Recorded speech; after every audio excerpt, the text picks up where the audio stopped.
The overall goal of this procedure is to prepare fluorescent quantum dots with optimized brightness and stability, as well as minimized size and nonspecific binding for use in single-molecule imaging.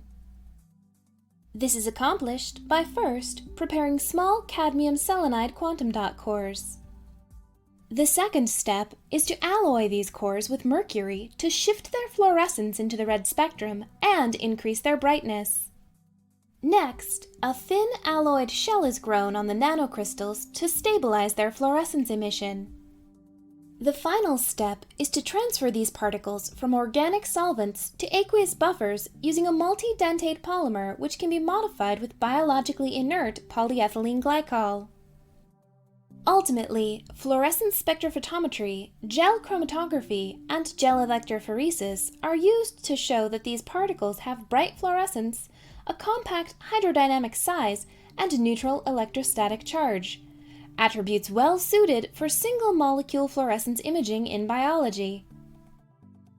The main advantage of these quantum dots over existing commercial materials is that these nanoparticles have a significantly decreased hydrodynamic size.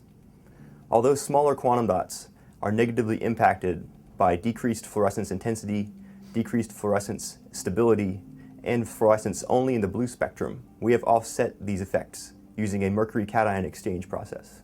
These nanocrystals can help answer key questions in biophysics and cellular signaling by enabling dynamic imaging of single biomolecules in crowded biological environments. To begin, prepare a 0.4 molar solution of selenium in top.